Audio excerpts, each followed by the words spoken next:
Hello guys, good afternoon po. Kumusta na po kayo mga friends natin dyan dito sa America, California, Philippines at saka mga friends natin sa buong mundo. Ako po ay babati po sa inyo ng magandang hapon from California, San Jose guys. Actually nandito lang ako guys nag pasyal-pasyal dito sa San Jose ngayon dahil galing po ako sa coastal area guys. Kaya lang sabi ko pasyal-pasyal lang ako sandali dito sa city, then babalik naman ako sa coastal area. So guys, nandito po ako sa may San Jose, California, dito sa may one of the most famous na Winchester Mystery House. Ito guys, so siya ay mansion po ito po guys dito sa may San Jose, California. That was once the personal residence of Sarah Winchester, the widow of a firearms magnate William Worth Winchester. The house became a tourist attraction 9 months after Winchester's death in 1922.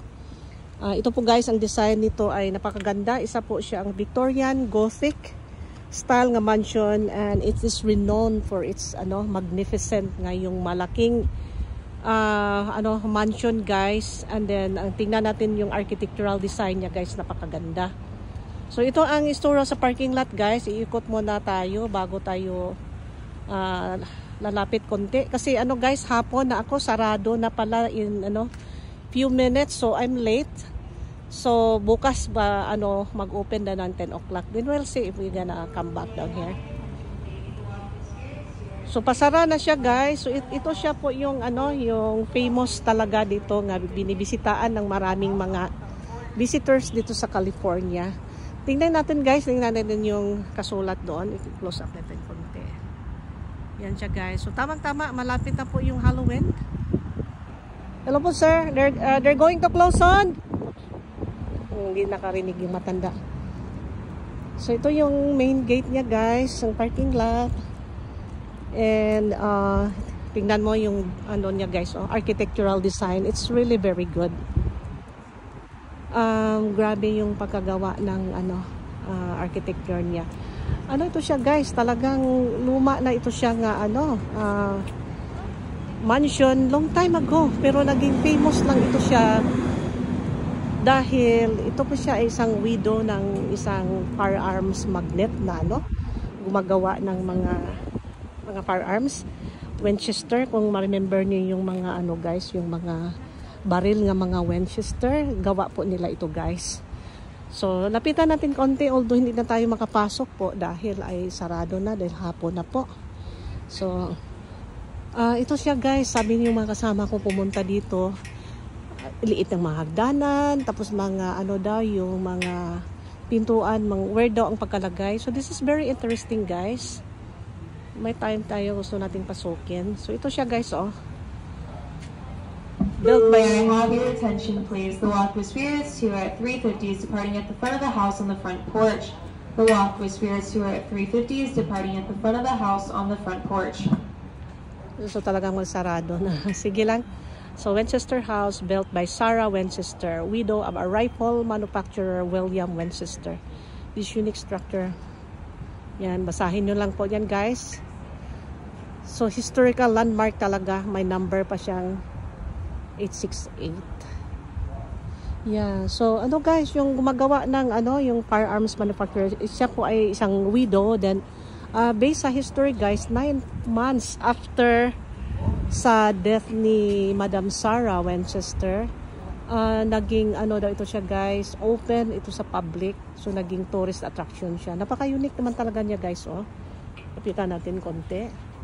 Ang ganda ng architecture niya guys. Tingnan mo, delicate. Close up natin konti guys. Yan. Architectural design niya. Napaka-delicate.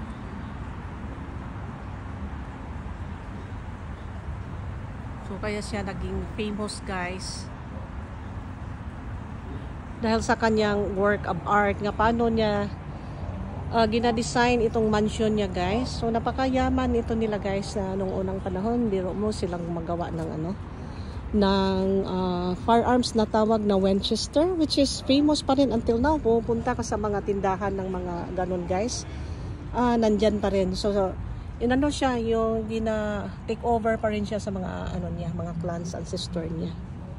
So yaman nito hanggang ngayon nandyan pa rin siya eh. So nandito yung gate guys, papasok ka. Yan. Tapos tingnan mo guys oh. Winchester Mystery House. Unhinged. Premier Halloween. So, oh may ghost hunting ba? Housewarming kasi ano na. Kasi ano ito siya guys, famous kasi ito siya guys sa one of the most haunted mansion in the world. Yun ang sabi guys ha, hindi po yan galing sa akin. It is sometimes claimed to be one of the most haunted places in the world. Yun ang sabi guys. So I'm sure maraming nagpa-paranormal ghost hunting dito guys. So sabi doon, nagtanong ako sa ano babae doon ang entrance fee ay ano $40 kasama na yung pagtutour guys. So sarado na siya, hindi na tayo pwedeng pumasok. Yan yung pintuan guys, oh siguro yan ang entrance. Ito siya. Hi, I booked tickets online and I couldn't find, but my so ito yung entrance. So it's really very amazing. Tapos again guys, yung mga bulaklak, maliit nga rose guys, so kasi pa-fall na kasi eh. Yan. So ganun ang view niya guys. Welcome to the entrance. So if you get a chance, kung makapunta po kayo dito sa may San Jose, California, pwede kayong mag-visit dito guys. Napakaganda itong area. Ako silip-silip lang ako guys kasi pasarado na. Galing kasi ako go grocery shopping and then try ko lang, but it's okay, at least nakita natin yung view niya. So ganyan yung kanyang gate guys oh. So napakalaking mansion ito guys, tapos kung tingnan mo doon oh, napakaluwag, napakaganda. So yun ang front guru guys. Tingnan natin kung makapunta tayo doon sa front. Yeah, tapos ang parking area niya guys, okay naman. Spacious naman din, hindi naman sobra kalaki, but it looks okay. Tingnan mo guys, yung famous California palm trees. So tingin-tingin lang po tayo guys. Tingnan natin kung makita natin dito sa front side. Marami pa rin nakaparking dito. So napaka-green ang paligid niya guys. Maraming puno ng kahoy. Tingnan mo. So ganda ang view niya guys. Tingnan natin kung pwede tayong punta dito.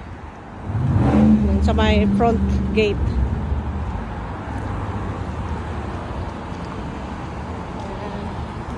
Hindi na natin masilip dito guys. Parang baka doon, banda doon, baka may fronting.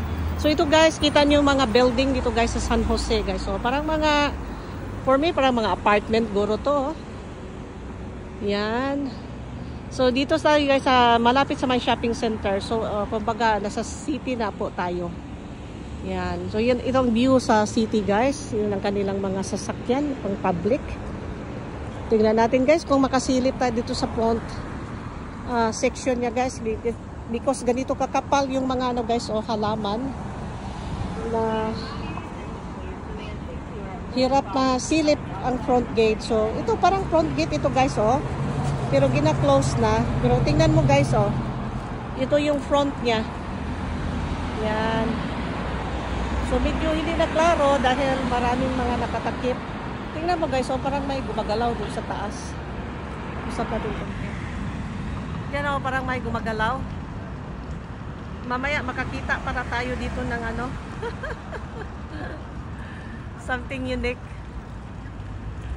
So ano guys, enlarge ko lang ito. Kaya medyo hanap-hanap na konti dahil masyadong enlarged na. So ito ang front gate niya guys. May mga tao doon oh. Yan.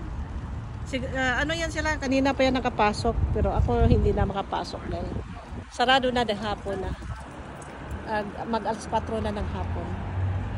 So ganyan siya guys, Winchester Mystery House.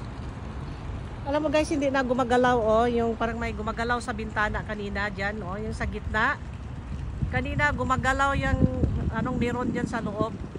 Pero ngayon guys, hindi na gumagalaw. Tingnan natin kung na-catch natin kanina.